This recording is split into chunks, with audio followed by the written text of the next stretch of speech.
Now, a few weeks ago, the Federal Reserve Bank of Philadelphia put out a survey about where they saw the economy going over the next year or two. And they predicted that GDP would grow at an annual rate of 2.4% in 2010, 3.1 in 2011, and 3.3 in 2012. We'll talk about our predictions on that a little bit later. Nationally, we see these early signs as promising, mainly because capital spending by companies and so forth as they invest is up about 13.3% on an annualized basis in the fourth quarter. And that's the strongest quarter we've had since the first quarter of 2006.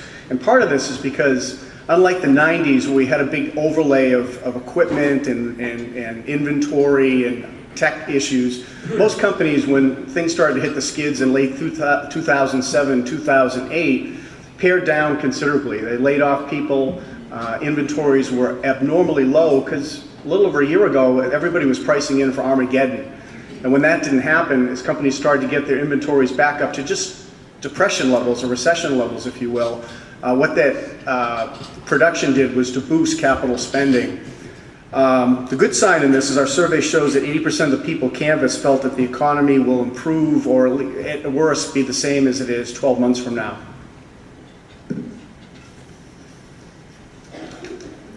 Now, the last couple slides here, just looking at hiring plans on the North Shore, the South Shore.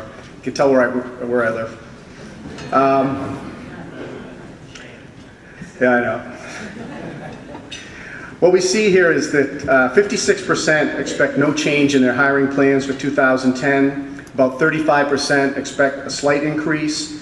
Only 9% expect a slight decrease, and 1% cited a significant decrease.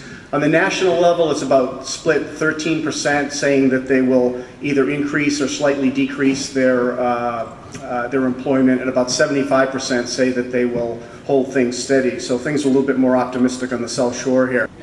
Peter asked me to make some predictions on our own, and you heard from the Federal Reserve Bank that they had expected growth for 2010 to be in the 2.5% range or so, 2.4. We wouldn't be surprised, and as I put out the economic stuff for the bank and our customers, that I've been accused of looking at the economy through rose-colored glasses, but a lot of the components that we see on a daily basis, whether it's commodity prices, the shape of the yield curve, manufacturing, like I mentioned earlier, are showing V-shaped signs in their charts, and it hasn't translated into the economy just yet.